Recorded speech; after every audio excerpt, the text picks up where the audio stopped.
오늘 봉독할 말씀은 창세기 11장 9절입니다. 같이 합독합니다.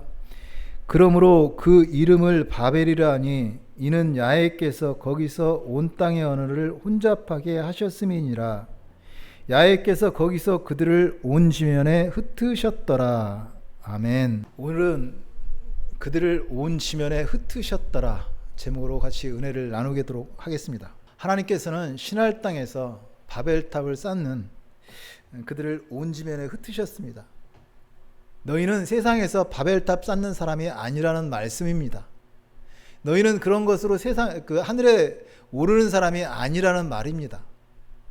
그 바벨탑을 무너뜨렸습니다. 너희는 그런 것으로 하늘에 오를 수 없어 하시면서 그들의 욕심과 욕망과 교만의 바벨탑을 무너뜨리시고 그들을 온 지면에 흩으셨습니다. 그들을 온 지면에 흩으셔서 하나님의 것으로, 하나님의 백성으로 살게 하셨습니다. 우리가 살아가면서 가장 큰 복, 하나님의 백성으로 살아가는 것입니다.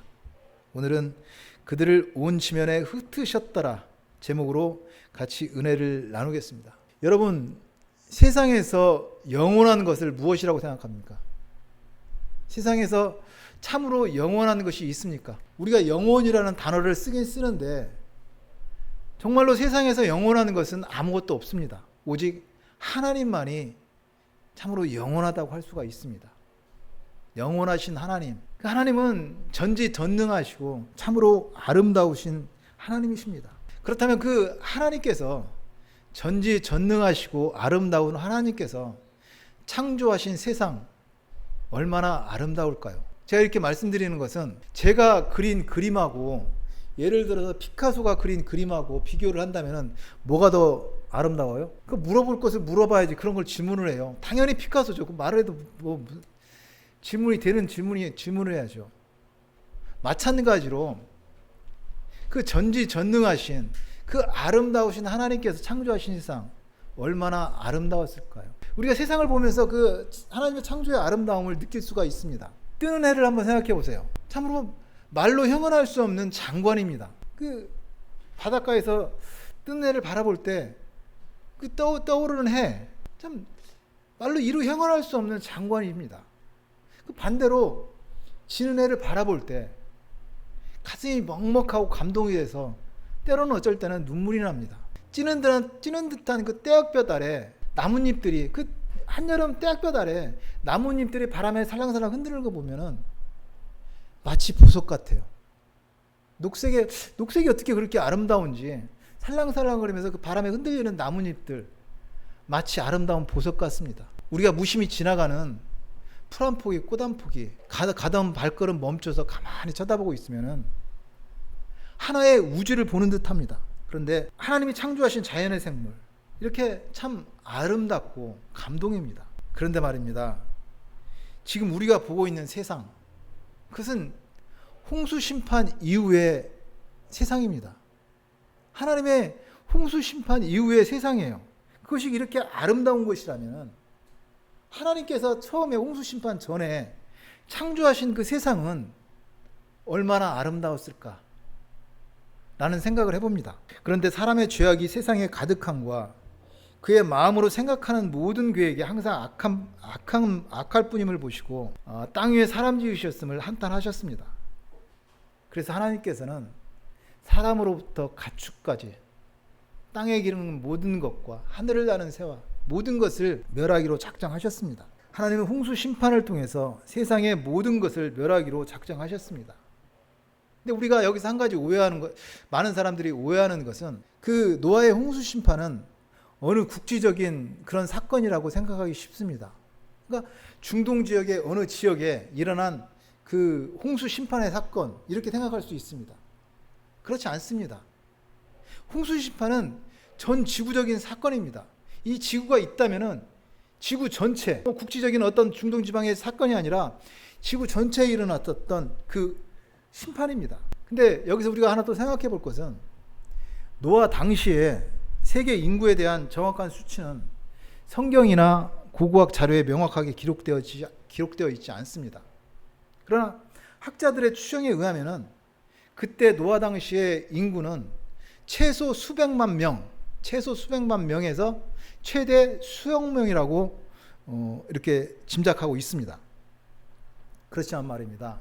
그 노아 홍수 심판에서 그 많은 사람 중에 오직 노아와 8 식구만이 구원을 받았습니다. 창세기 6장 8절로 10절입니다. 그러나 노아는 야훼께 은혜를 입었더라.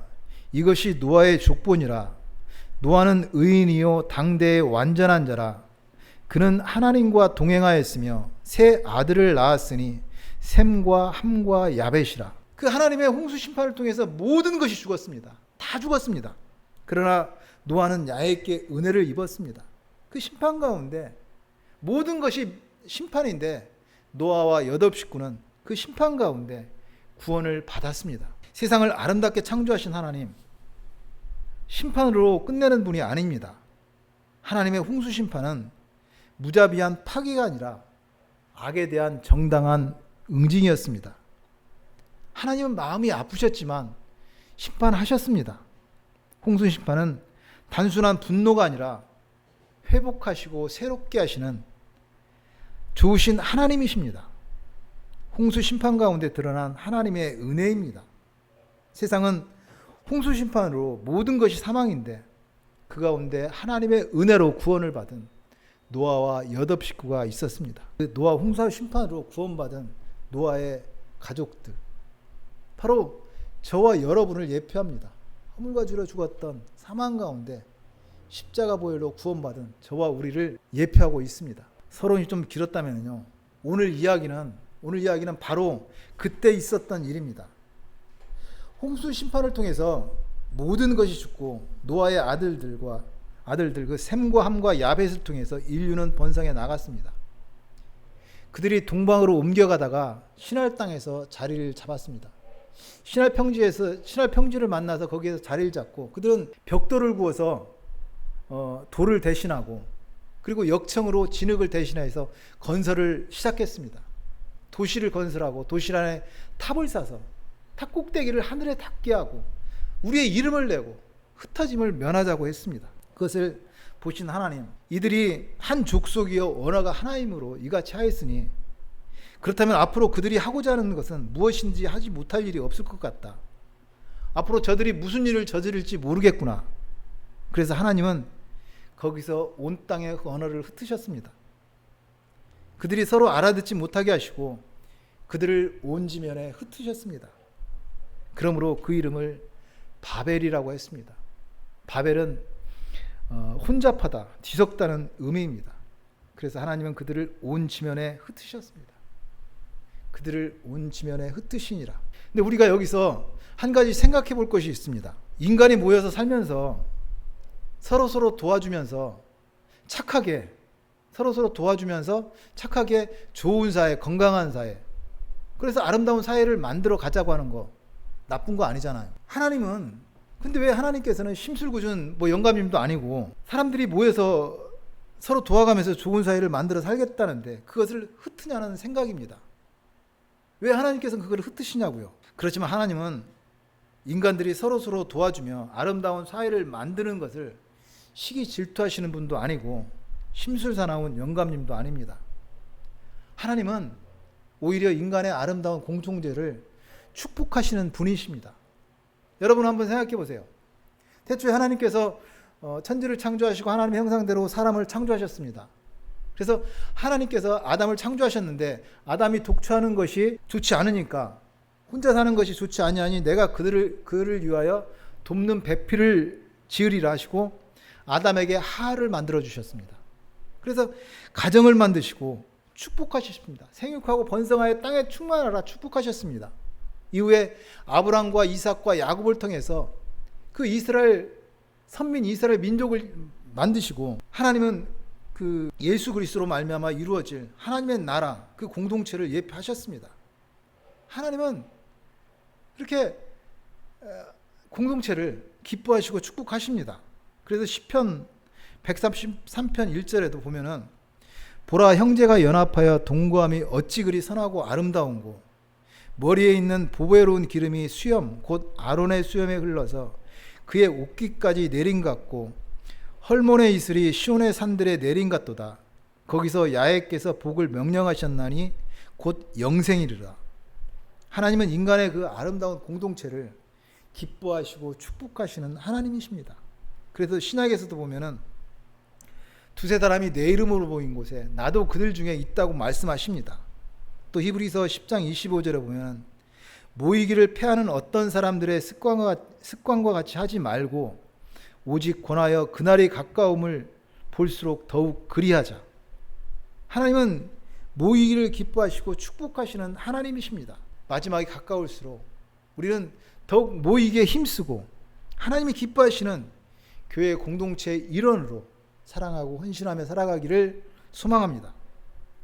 이처럼 하나님께서는 단순히 모여서 하나 되는 것 자체를 나쁘다고 심판하시는 사람이 아닙니다. 그런데 하나님은 바벨탑을 쌓는 그들을 온 지면에 흩으셨습니다. 하나님이 그들을 온 지면에 흩으신 이유, 그들이 바벨탑을 쌓는 목적과 그 마음에 있다고 할 수 있습니다. 마치 말입니다. 바다에 떠가는 해적선이 하나 있어요. 근데 해적선 안에서 그 지들끼리 아픈 사람 있으면 치료해주고 도와주고 먹을 거 있으면 나눠 먹고 그렇게 도와가면서 열심히 살아갑니다. 그렇지만 그 안에 있는 그 사람들, 그들의 목적은 뭐예요? 그들이 아무리 열심히 살아도 그들이 하는 모든 것은 해적질입니다. 결국은 목적이 해적질입니다. 그렇듯이 바벨탑을 쌓아서 흩어짐을 면하고 우리끼리 잘 살아보자 하는 거, 결국 하나님 없이도 잘 살 수 있다는 인간의 교만일 뿐입니다. 그들이 바벨탑을 쌓은 목적과 마음, 4절에 잘 나와 있습니다. 제가 봉독해 드리겠습니다. 또 말하되 자 성읍과 탑을 건설하여 그 탑 꼭대기를 하늘에 닿게 하여 우리 이름을 내고 온 지면에 흩어짐을 면하자 하였더니, 그들이 바벨탑을 쌓은 이유와 목적 세 가지 정확히 나와 있습니다. 탑 꼭대기를 하늘에 닿게 해서 온 지면에 우리의 이름을 내고 흩어짐을 면하자. 먼저 그 탑 꼭대기를 하늘에 닿게 하자고 얘기합니다. 이것은 단순하게 높은 탑 쌓아갖고 꼭대기 높이 올리자는 말이 아닙니다. 하나님과 같이 높아지려는 인간의 교만입니다. 스스로 하늘에 이르겠다는 말입니다. 인간 스스로 행위를 통해서 하늘에 오리려 하고 있습니다. 그렇지만 인간의 어떤 수고와 노력, 어떤 행위를 통해서 스스로 구원을 얻을 사람은 없습니다. 스스로 하늘에 오르는 사람은 없습니다. 우리가 구원의 방법, 하나님께 돌아가는 길, 그것은 하나님께서 우리에게 찾아오신 그 예수의 길밖에 다른 길은 없습니다. 오직 은혜입니다. 그래서 우리의 구원은 행위가 아니라 오직 은혜라고 말하는 것입니다. 오늘날도 우리는 하나님 앞에 바벨탑을 쌓고 있습니다. 그 탑 꼭대기를 하늘에 닿게 해서 하늘에 오르려고 하고 있습니다. 어찌하든지 남보다 커지려고 합니다. 어찌하든지 남보다 높아지려고 합니다. 어찌하든지 남보다 더 많이, 더 빨리 그렇게 하려고 합니다. 어찌하든지 남과 비교해서 비교 우위에 서려고 하고 있습니다. 채울 수 없는 욕심과 욕망의 바벨탑입니다. 그런가 하면은 자신의 행위를 통해서 가치를 챙기려고 하고 있습니다. 나 이렇게 예수 믿는 사람이야. 나 이렇게 좋은 일도 많이 했어. 나 이렇게 착한 일도 많이 했어. 얘 열심히 예수 믿는 거 좋고요. 착한 일, 좋은 일 많이 하는 거 좋습니다. 우리 그렇게 살아야 됩니다. 안 믿는 사람들도 열심히 하는데 우리는 더 열심히, 더 착하게, 더 해야 됩니다. 그런데 그것을 가지고 나는 그런데 너는 왜 그러냐? 나는 이렇기 때문에 구원받을 자격이 있어 라고 하나님 앞에 스스로 가치를 챙기는 것입니다. 그렇지만 우리가 보기에는 잘난 사람, 못난 사람, 큰 사람, 작은 사람 있지만 사실 하나님께서 보시기에는 그 인간의 수고와 행위, 그 모든 거 개찐 도찐입니다. 거기서 거기입니다. 바벨탑 사건은 하나님과 같이 되려는 인간의 교만을 흩으시는 하나님의 심판이었습니다. 그런 의미에서 세상의 모든 종교는 진리를 목적으로 하고 있습니다. 세상 모든 종교는 진리를 그 목적으로 하고 있습니다.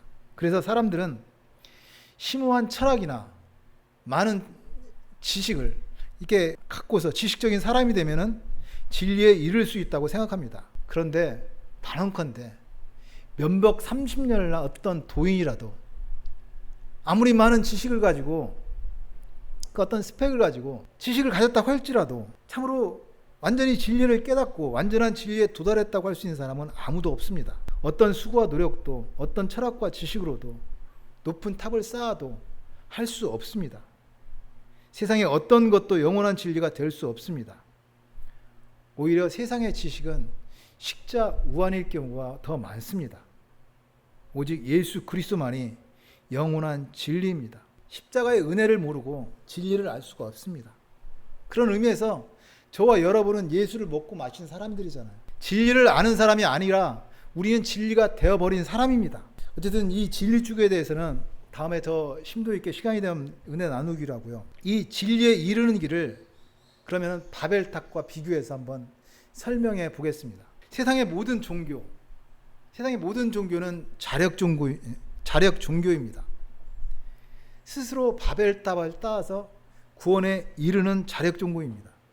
그러니까 유교나 불교나 도교나 그 무당투닥거려하는 샤머니즘, 무당이나 아니면은 무신론자까지도 모두가 그렇게 자력 종교입니다.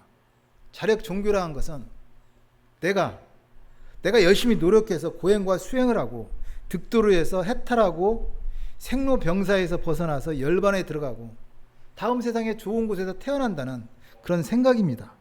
이처럼 세상의 모든 종교는 자력 종교라고 할 수 있습니다. 내가 수고하고 노력해서 얻어내는 자력 종교이며 스스로 행위로 말미암는 자력 구원입니다.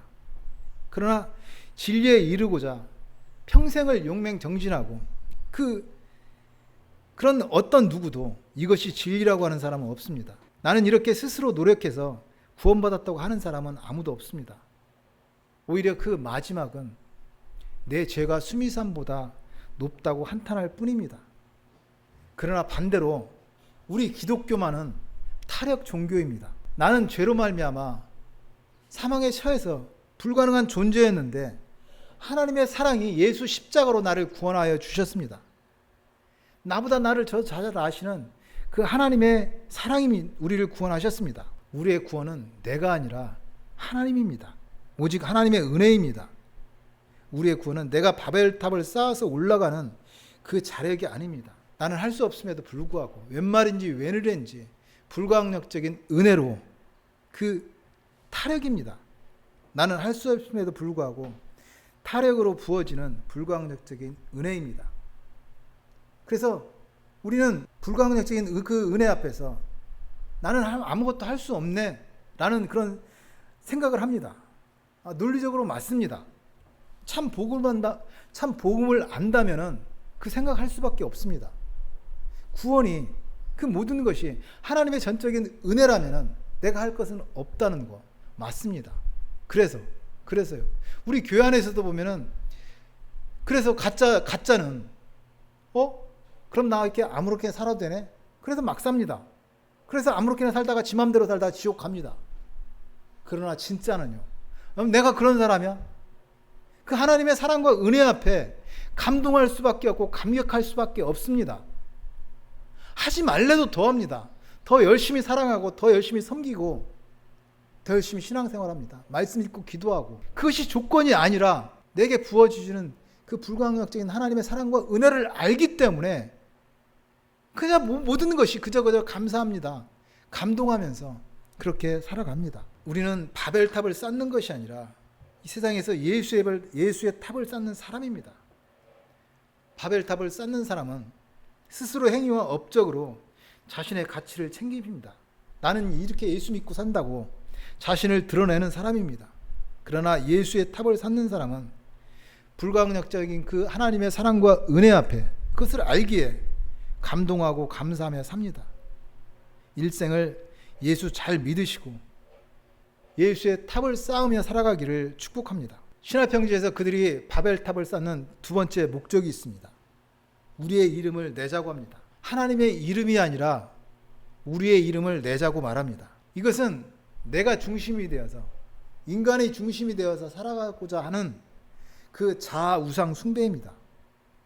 세상 사람들은 자신의 이름을 위하여 삽니다. 그러나 하나님의 사람은 하나님의 이름을 위하여 삽니다. 우리 신앙생활을 하다 보면은 교묘하게 우리를 속이는 귀신이 있다면 그것은 내 영광을 위해서 살으라는 것입니다. 내 영광을 위해 살아. 내가 잘 되는 것이 하나님의 영광 아니야? 또 이것이 하나님의 영광이라고 하면서 거기에 자기를 살짝 껴넣는 것입니다. 아마 그것은 목사가 제일 거기에 대해서 자유롭지 못할 것 같습니다.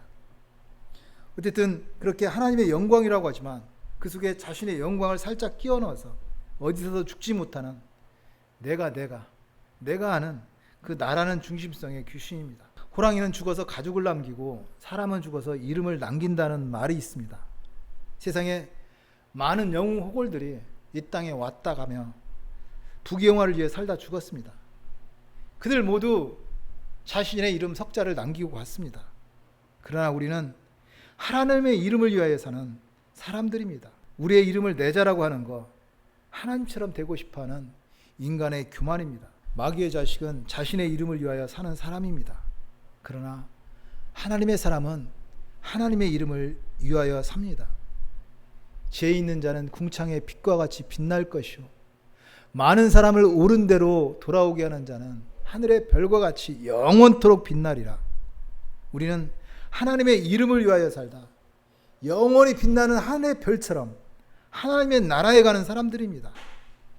사람이 살아가면서 가장 지혜롭고 복 있는 삶, 거룩한 하나님의 이름을 위하여 사는 사람입니다. 세상에 가장 멋있고 복 있는 인생, 하나님의 이름을 위해서 사는 인생입니다. 복 있는 사람은 악인들의 꾀를 따르지 아니하며 죄인들의 길에 서지 아니하며 오만한 자들의 자리에 앉지 아니하고 오직 여호와의 율법을 즐거워하여 그 율법을 주야로 묵상하는 자도다. 그는 시냇가에 심은 나무가 철을 따라 열매를 맺으며 그 잎사귀가 마르지 아니한 같으니 그가 하는 모든 일이 다 형통하리라고 말씀합니다. 성경에 우리의 믿음의 선지인들 다 그렇게 하나님의 이름을 위하여 산 사람들입니다. 우리의 모든 죄업을 깨끗게 씻어주시고 거룩한 신부 삼아주시고 하나님의 자녀 삼아주신 하나님께 솔리데오 그로리아 오직 하나님께 영광, 하나님의 이름을 위하여 살기를 축복합니다. 그들이 바벨탑을 쌓는 세 번째 이유와 목적은 온 지면의 흩어짐을 면하자입니다. 하나님은 천지를 창조하시면서 생육하고 번성하여 땅에 충만하라고 얘기했습니다. 그런데 그들은 하나님의 명령을 거부하고 내 생각, 내 계획대로 살겠다는 것입니다. 하나님 없이도 잘 살 수 있다는 교만입니다. 하나님을 섬기되 내가 생각하는 하나님, 내가 이해하는 하나님만 믿으려고 합니다.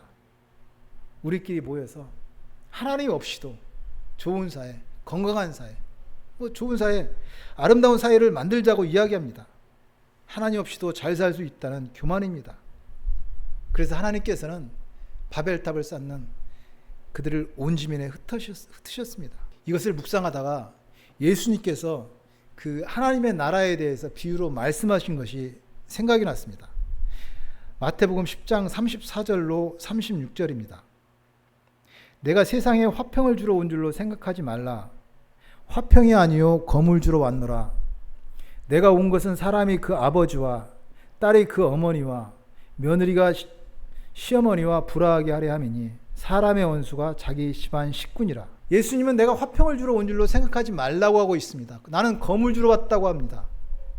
원수가 자기 집안 식구라고 얘기하고 있습니다. 예수님은 세상의 화평이 아니라 하나님과의 화평을 주러 오신 분입니다. 그러므로 세상의 돈이나 성공이 하나님과 멀어지게 한다면 예수님은 오히려 가난하게 하고 실패하게 만들어서 하나님을 찾게 하고 하나님과 화평케 하시는 분입니다. 하나님 없이도 잘 살 수 있다는 인간의 교만한 바벨탑을 부수시고 그들을 온 지면에 흩으셔서 하나님과 화평케 하셨습니다. 근데 가끔 우리 무식한 이단들이 그런 얘기합니다. 사람의 원수가 자기 집안 식구라고 예수님이 그렇게 말씀하셨다고. 가족 중에 예수 안 믿는 사람 보고 귀신이 들렸다더니 아니면 사탄이라고 말하는 경우가 있습니다. 어떻게 예수님의 인격을 그렇게 모독할 수가 있습니까? 예수님이 그렇게 말씀하신 진이 오히려 우리 그렇잖아요. 안 건드리면 서로 편하다고. 안 믿는 가족들 형제 있을지라도 그냥 내버려 두고 그냥 서로 좋은 게 좋다고. 그 세상의 화평을 위해서 믿지 않는 형제자매를 그렇게 방치하는 경우가 얼마나 많습니까? 그거 하지 말라는 것입니다. 사랑하는 형제자매인데 오히려 평생의 가시로, 내 몸의 가시로 생각하고 더 기도하고 더 섬겨서 어찌하든지 그들을 예수 믿게 하라는 말씀입니다. 그래서 마태복음 10장 37절은 이렇게 말씀하십니다. 아버지나 어머니를 나보다 더 사랑하는 자는 내게 합당하지 아니하고 아들이나 딸을 나보다 더 사랑하는 자도 내게 합당하지 아니하며. 이것도 문자적으로 본다면은 예수님이 꼭 욕심쟁이처럼 보입니다. 나만 사랑해. 부모, 형제, 자매가 아니라 나만 사랑하라고 그렇게 말씀하신 것처럼 보입니다. 그러나 그런 말이 아닙니다. 인간의 사랑이 왜 부모를 왜 사랑해요? 자식을 왜 사랑해요? 내 부모라서 사랑합니다. 내 자식이라서 사랑합니다. 어떻게 해요? 내 부모, 내 자식이라서. 그 중심에는 내가 있습니다. 나입니다. 그러니까 내 부모, 내 자식이 아니라 하나님의 부모로, 하나님의 자식으로, 하나님의 사랑으로 사랑하라는 말씀입니다. 예수님은 그런 나라는 바벨탑을 쌓지 말라는 말씀입니다. 바벨탑을 쌓는 인간을 온 지면에 흩으신 하나님, 너희는 그런 것으로 하늘에 올라올 수 없다고 말씀하십니다. 인간의 의로 하늘에 오를 수 있는 사람은 없습니다. 인간의 방법으로 하늘에 오를 수 있는 사람은 없습니다. 우리가 하늘에 오르는 방법, 오직 하나님의 의입니다. 하나님의 방법입니다. 그래서 예수님께서 오실 수밖에 없고 오셔야 했던 이유입니다. 우리는 바벨탑을 쌓아서 하늘에 올라가는 사람이 아닙니다. 우리를 찾아오신 하나님의 사랑과 은혜, 그것을 알기에 감사해서 믿음으로 예수를 쌓으며 살아가는 사람입니다. 이 바벨탑 사건은 옛날 이야기가 아닙니다. 오늘도 여전히 우리는 하나님 앞에 바벨탑을 쌓아가고 있습니다. 바벨의 시대를 살아가는 오늘날 다양성의 그 시대에 각자 생각이 다 다릅니다. 그래서 주장하는 말도 다 다릅니다. 그런데 나와 다름을 인정하지 못하고 사회 전반에 걸쳐서 갈등과 분열이 넘쳐납니다. 그래서 하나님은 그런 것들을 온 지면에 흩으십니다. 우리는 온 지면에 흩어짐으로 말미암아 괴롭고 힘듭니다. 그렇지만 우리를 흩으신 하나님, 이제 성령으로 오셔서 우리를 회복시키시고 새롭게 하시는 분입니다. 하나님은 우리의 바벨을 온 지면에 흩으시고 성령 안에서 하나 되게 하시는 참으로 좋으신 아버지 하나님이십니다. 오늘은 온 지면에 흩으셨더라, 그들을 온 지면에 흩으셨다라는 제목으로 은혜를 나누었습니다. 하나님께서는 바벨탑을 쌓는 그들을 보시고 그들을 온 지면에 흩으셨습니다. 이는 인간의 욕심과 욕망, 그들의 교만을 막는 하나님의 심판이었습니다. 너희는 그런 것으로 하늘에 오르는 사람들이 아니야. 너희는 세상에 바벨탑 쌓는 사람들이 아니야. 너희의 구원은 그렇게 구원받을 수 없어 하는 하나님의 말씀입니다. 인간의 어떤 행위나 노력으로도 스스로 구원에 이를 수 있는 사람은 없습니다. 우리는 바벨탑을 쌓아서 천국 가는 사람이 아닙니다. 우리가 하늘에 오르는 길은 하나님께서 우리에게 찾아오신 예수의 길밖에 없습니다. 예수님은 흩어진 하나님의 자녀를 회복시키시고 새롭게 하시고 그리스도 안에서 하나 되게 하시려고 십자가에 죽으시고 부활하셨습니다. 하나님의 사랑은 흩어진 인간을 성령 안에서 하나 되게 하셨습니다. 우리는 예수의 탑을 쌓아서 하늘에 오르는 사람들입니다. 축복하기는 예수 잘 믿으시고 예수의 길을 따라서 하나님께 돌아가는 우리 모두가 되시기를 축복하고 축원드립니다.